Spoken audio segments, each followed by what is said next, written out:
자, 이번 영상에서는 물질적 분할이 정말 나쁜 것인가? 이 부분에 대해서 좀 이야기를 하려고 합니다.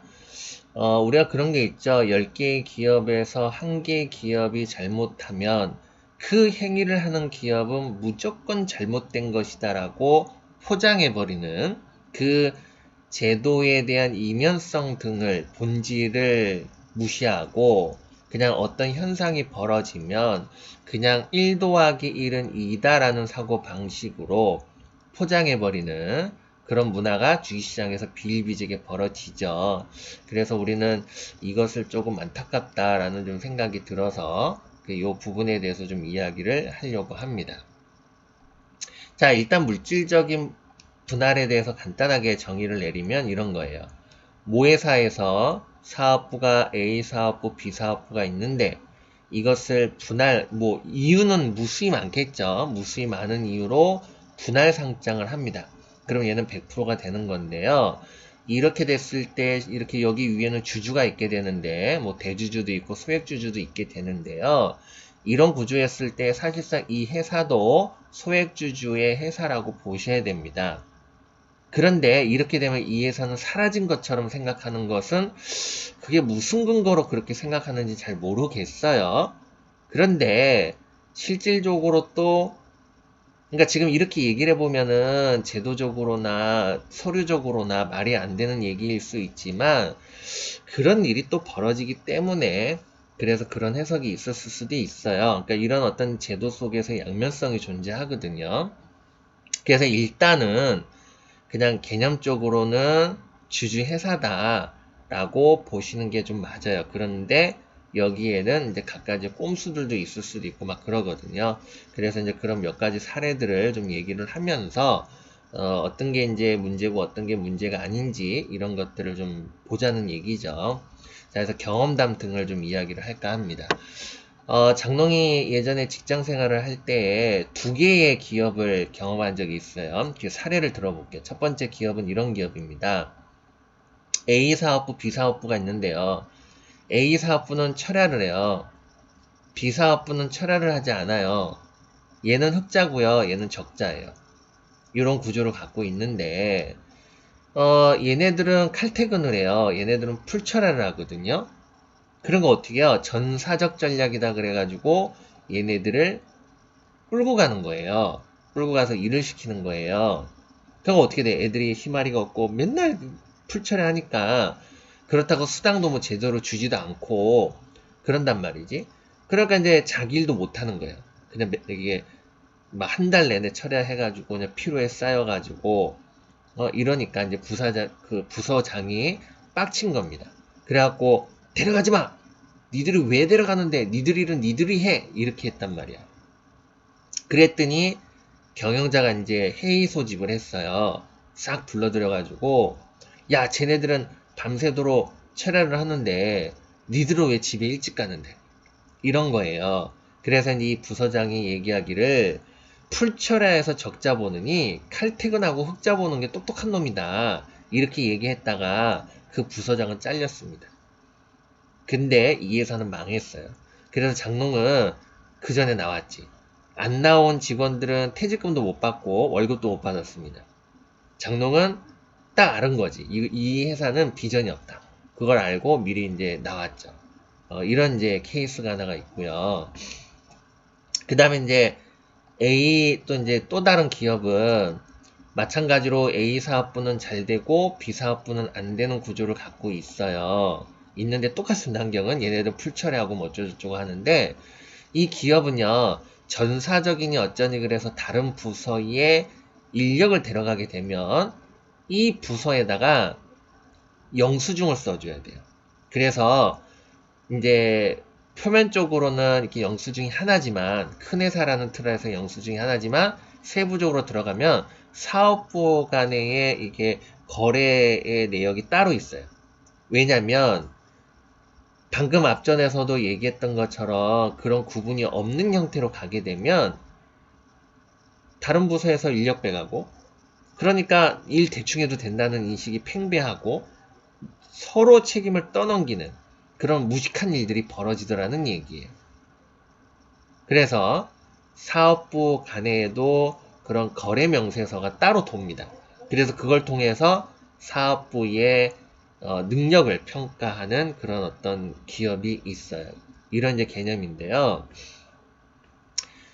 이런 이제 구조 속에서 이제 경영자 입장에서 한번 생각해보고 주주의 입장에서 한번 생각해보세요.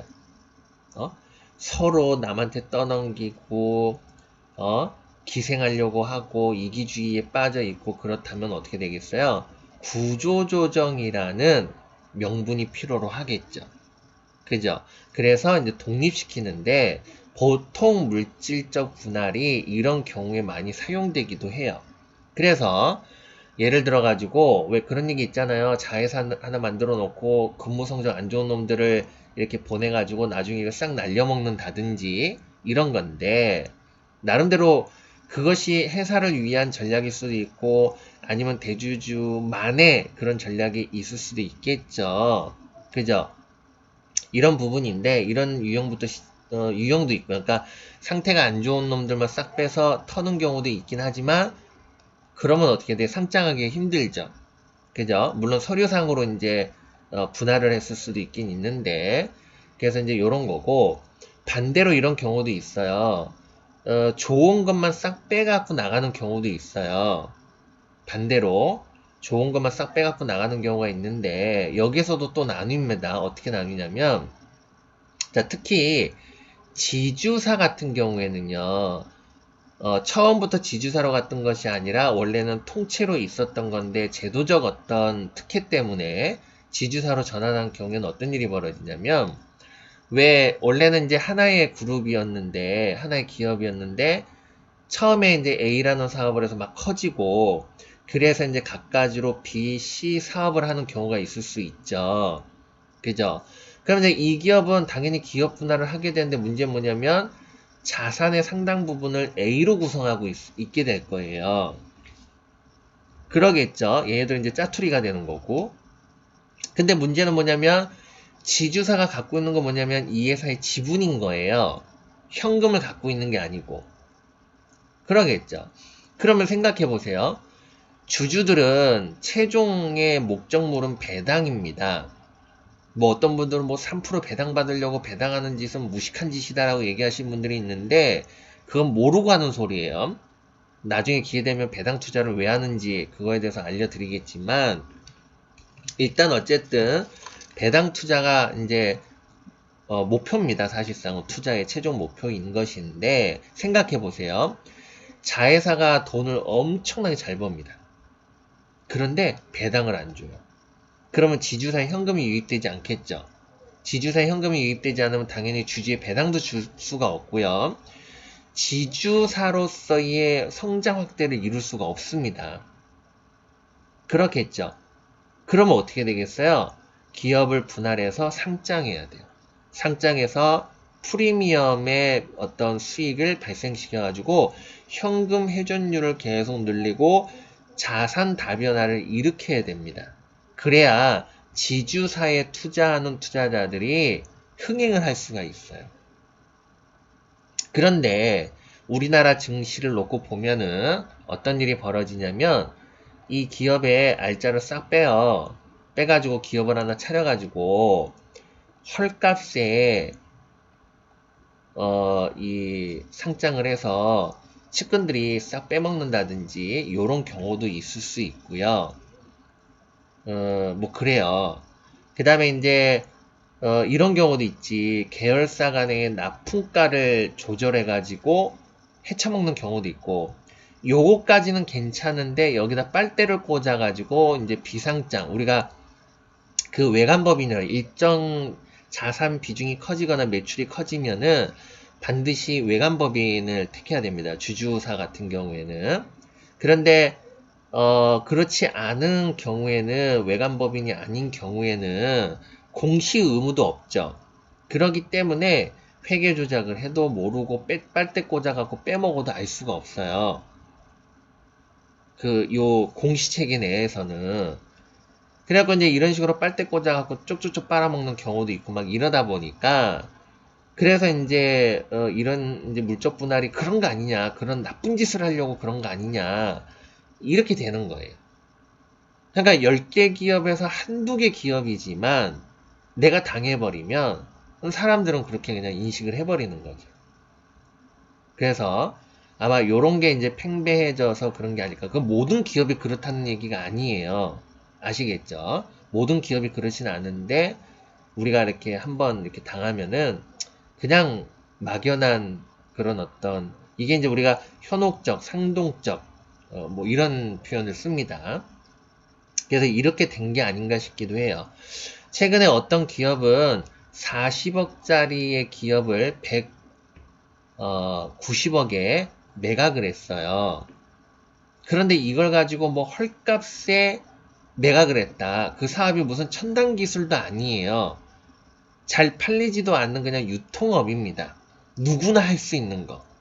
어? 그냥 유통업이에요. 도매 관련된 업인데 그건 누구나 할 수 있습니다.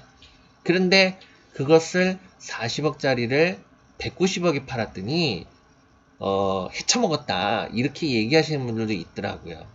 그럼 그분들은 왜 그런 얘기를 하겠어요? 그냥 자기가 언제 당한 거예요.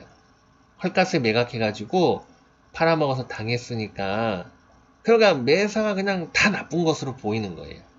그죠? 그러니까 뭐 그 사람이 잘못된 것일 수도 있긴 있지만 우리 사회가 얼마나 이렇게 주주들을 괴롭혔으면은 그랬을까 하는 생각도 좀 들기도 하는데 그렇다 하더라도 투자자들은 정신 차리고 조금 더 현실을 객관적으로 보려고 하는 그런 자세가 필요로 해요. 그러지 않고 그냥 매사가 불순하게 그냥 다 도배를 해버리게 되면 실질적으로 이제 진짜 이 진주를 발견하지 못하는 그런 사태가 벌어질 수 있습니다. 그래서 이런 거를 우리는 좀 생각을 해봐야 돼요. 옛날에는 뭐 나쁜 기업도 있었지만은 방금 얘기했던 것처럼 기업 분할을 한 뒤에 이 회사를 상장을 해가지고 이제 뭐 요즘에 대박 친다고 그러잖아요.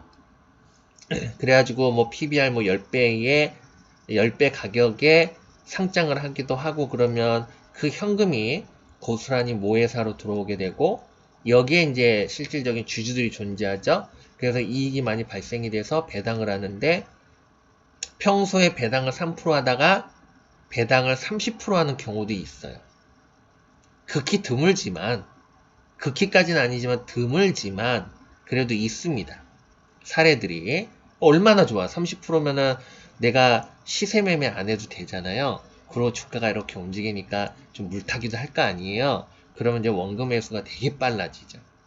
그렇지 않습니까? 그래서 이제 요런 이제 과정들이 생기기 때문에 우리가 봐야 되는 것은 그 분할이 좀 합리적이었느냐 그리고 빨대 꽂아가지고 해쳐먹냐 안 해쳐먹냐 요거를 봐야 되는 것이지 분할 행위 자체에 문제가 있다고 보기는 어렵죠. 어떻게 했느냐가 중요하겠죠. 분할 자체가 문제가 아니라. 근데 앞서서도 얘기했다시피 기업은 이제 우리가 구멍가게로 시작을 하게 되면 그 사업만 잘하면 되거든요. 그래서 우리는 매출 지표와 그 다음에 이익 지표를 봐요. 신생 기업 같은 경우에는. 근데 기업이 흑자를 내게 되면 사내 유보를 하기 시작하게 되는데요. 이렇게 되면 로이 지표가 떨어집니다. 둔화된단 말이에요. 그래서 보통 이제 순자산형 기업이거나 이런 기업들은 성장률이 어, 자기 자본 성장률이라 보통 얘기하죠. 이게 이제 주주한테 이제 상당히 중요한 건데 자기 자본 성장률이 3% 정도밖에 되질 않아요. 그러니까 왜 투자해야 돼? 3% 성장하는 게 이렇게 돼버리게 되는 겁니다. 근데 이제 주가는 PBR이 0.3이다 그러면 실질적 기대 수익률은 큰 건데도 불구하고 이 자체가 마음에 안 드는 거예요. 그죠? 그러면은 사업을 활성화하기 위해서 어떻게 되겠어요? 현금 흐름이 원활해야 새로운 길을 나아갈 수가 있죠. 근데 간혹가다 이러시는 분들도 있어요. 예를 들어가지고 지주사인데 그러니까 막 A도 있고 B도 있고 C도 있고 D도 있고 사업체가 있는데 A의 자산이 90%예요. 예를 들어서. 그리고 현금이 없어요. 그런데 이 A라는 자회사, 그러니까 요 자회사의 여기에서 돈을 잘 버는데 얘도 또 이런저런 핑계로 이익의 10% 정도밖에 배당을 하지를 않아요. 그럼 당연히 이제 지주사에 들어오는 돈이 작겠지. 이런 상태에서 배당을 왕창 올려라 라고 하면 쉽게 해서 대출 받아갖고 그 배당을 주라는 얘긴데, 그렇지 않습니까? 근데 이게 좀 앞뒤가 안 맞는 얘기죠. 그러니까 이제 배당이 뭐 왜 그런지 모르겠지만 정 안 된다 그러면 기업 분할 해가지고 상장해야죠. 상장해서 이제 프리미엄 땡겨 오고 그걸 이제 통해서 현금 흐름을 개선시켜서 배당도 주고 이제 C에서 D로, E로 이렇게 사업을 확대했을 때 A가 좀 부진하면 B, C 여기서 호조를 보여갖고 커버를 해주는 이런 형태로 가야 된다는 거잖아요. 그래서 이제 이런 부분이라서 우리가 이제 이런 거를 알고 해야 되는데, 특히 이제 소액주주 운동도 마찬가지예요. 장롱이 이제 소액주주 운동을 한 20년 가까이 직접 추진해 보기도 하고 또 소액주주 운동 하는 데에 참여도 해보고 했는데, 항상 주주들이 모이면은 뭐해요? 액면 분할을 해라. 장롱 이거 이해가 안 됩니다. 왜 액면 분할을 자꾸 요구하는지. 액면 분할 해달라. 배당을 많이 해달라. 예를 들어서 돈 잘 벌고 현금 흐름 잘 도는데 배당을 안 준다면 배당 요구를 많이 해야 되겠지만, 방금과 같은 그런 케이스라고 그러면은 일단 현금 흐름부터 개선하는 어떤 그런 정책안을 내놓고 배당을 달라고 그래야 되는데, 그냥 무조건 배당만 달라고 그러면 어떻게 되겠어요? 경영자 입장에서 깝깝하지. 경영자 편을 드는 게 아니에요. 우리가 상대방에게 뭔가를 요구했을 때는 그 본질적 현실을 잘 이해하고 그에 걸맞는 그런 어떤 이 대안을 제시해야 되는 겁니다. 그래야 이제 명분이 생기는 건데, 현실은 온데간데 없고 그냥 A 기업이든 B 기업이든 다 현실이 다른데 그냥 무조건 액면 분할해 주세요. 무조건 배당 많이 해주세요. 이래 버리면 답이 안 나온다는 얘기입니다. 그렇지 않습니까? 그래서 거기에 걸맞게 우리가 이제 요구를 해야 되는 거고, 그러기 위해서는 이제 구조를 잘 이해할 필요성이 있겠죠. 무엇이 문제인지를. 그래서 이제 이런 부분이라서 그렇습니다. 근데 사실상 그러면 합리적인 분할을 했느냐라는 부분에 대해서는 솔직히 쉽지는 않아요. 전문가들도. 왜 그러냐면은 옛날에는요, 유형자산을 이렇게 하잖아요. 유형자산에도 뭐 세부적으로 뭐가 있고 하죠. 예를 들어서 부동산 부지가 있다. 그러니까 무슨 얘기냐면 이제 그러니까 유형자산 있는데, 옛날에는 유형자산을 포괄적으로 했는데 요즘에는 유형자산, 부동산 자산으로 나눠버리더라고요. 이게 바뀝니다. 회계가 계속 바뀌는데, 어쨌든 간에 옛날에는요, 이 세부적으로 무슨 동에 몇 평이 있다, 이런 것들을 다 공시를 했었어요.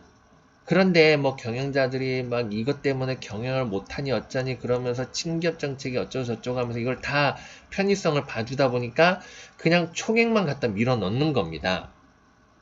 그러다 보니까 어떤 일이 벌어지냐면 어느 날 갑자기 무슨 동에 무슨 건물을 매각을 한대. 그런데 주주들이 모르는 거야. 그런 자산도 있었어? 그냥 여기 총액에 있었겠지? 이렇게 되거든요. 그런데 실질적으로 간혹가다 어떤 일이 벌어지냐면 회사 등기에는 없는 부동산이 있는데 서류상으로는 해당 부동산이 없는데 서랍 속에는 해당 부동산이 있는 거예요. 계약서가. 이게 뭐냐 그러면은 경영자들이 뭐 세금을 회피한다는 목적으로 뭐 어쩌고저쩌고 하는 목적으로 이제 회사에 등기하지 않고 어디다 짱 박아 놓는 거. 이러다가 이제 회계감사하다 걸리는 그런 사태가 간간히 벌어집니다. 아주 엽기적인 일들이 벌어지죠. 그러다 보니까 이제 주주 입장에서 예를 들어갖고 그 등기물들을 다 세부적으로 공시를 했을 때에 나중에 이제 이게 빼먹었는지 안 빼먹었는지 알죠. 그러니까 등기를 계속 한 상태에서 그 등기에서 없애려면 매각을 해야지 없어질 거 아니겠어요? 그죠? 그런데 이걸 등기를 안 해버리면은 뭘 서랍 속에다 갖다 밀어넣는지 뭐 했는지를 알 수가 없는 거죠. 그러고 감가상각으로 빼버리니까, 그러니까 만약에 숫자가 줄어들어요? 그러면 감가상각으로 빠졌어. 근데 감가상각으로 빠진다고 해서 그 목적물이 사라지는 건 아니잖아요. 오히려 뭐 부동산 가격이 오르고 그러면은 이 장부상보다도 시세가 더 커지기 때문에 매각 이익이 발생이 되는데, 실질적으로 매각 이익이 발생이 되는데도 매각 이익이 발생되지 않는 경우도 있어요.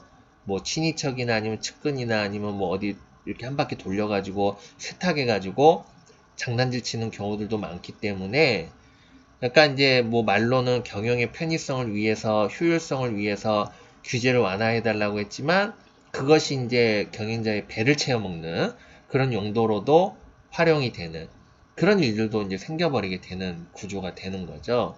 그래서 이런 부분도 있고요. 또 아주 웃긴 일도 있어요. 어떤 일이 있냐면, 경영자가 있는데요. 경영자가 개인적으로 이제 다른 회사에 이제 투자를 해요. 그런데 이 경영자가 이제 나쁜 짓을 몇 번 해봤어. 잘 알아. 그런데 이 경영자가 나쁜 짓을 막 해요. 그럼 어떻게 돼? 이건 나쁜 놈이 되는 거예요. 그죠? 그래서 막 고발도 하고 소송도 하고 하겠지. 그죠? 그런데 만약에 이것을 제도 개선으로 가져간다고 그러면은 내가 전전긍긍 할 필요도 없잖아요. 근데 어때? 이게 제도로 가면은 나의 구속력이 되잖아요. 그거 어떻게 돼? 내로남불이 벌어지는 거지. 나는 되고 너는 안 된다. 이렇게 돼버리게 되는 거거든요. 그래서 이제 경영자가 경영자한테 당하는 그런 일들도 많이 벌어집니다. 그래서 이러다 보니까 이제 뭐 비판의 목소리가 좀 있는 것 같은데, 물론 이제 통계적으로 뭐 얼마나 이제 물적 분할을 했던 기업이 100이다 그랬을 때 정확히 얼마큼이 이제 합리적이고 비합리적인지에 대한 부분들을 이제 통계를 우리가 좀 해봐야 되는데, 바쁘죠. 사는데 바쁘다 보니까 장롱도 20년 가까이 하면서 이거를 이제 책갈피에다가 이렇게 착 정리를 해가지고 나중에라도 이런 문제가 생기면 딱 자동으로 딱 이렇게 나올 수 있도록 하는 그런 게 있어야 되는데, 그게 쉽지 않죠. 왜냐면 수기로 다 작성해야 되고 뭐 저장할 수도 없고 그러잖아요. 그래서 요즘에는 통계도 돈 주고 팔아요. 옛날에는 돈 주고 안 팔았거든요. 돈 주고 파는데 어떤 분들은 그럴 거예요. 왜 돈 주고 팔어? 이게 바로 뭐예요? 나의 노동적 대가는 최고로 받고 상대방의 노동적 대가는 거저 먹겠다는 심리라고 볼 수 있어요. 이런 얘기하면 되게 기분 나빠하실 수 있지만, 이제 창작물이 아니잖아요. 통계라는 게 그냥 이렇게 자료를 보관한 건데, 그러면 누군가는 자료를 보관해야 되잖아요. 그죠? 그러니까 이제 비용이 들어가고 하는 부분들이기 때문에 이제 인지를 못하죠. 그런 것들을. 그래서 실질적으로 이런 일들은 많이 벌어지는데, 아무튼 간에 이런 구조를 갖고 있습니다. 그래서 요거를 여러분들 좀 잘 판단해가지고 적용을 하시면 어떨까 하는 생각입니다.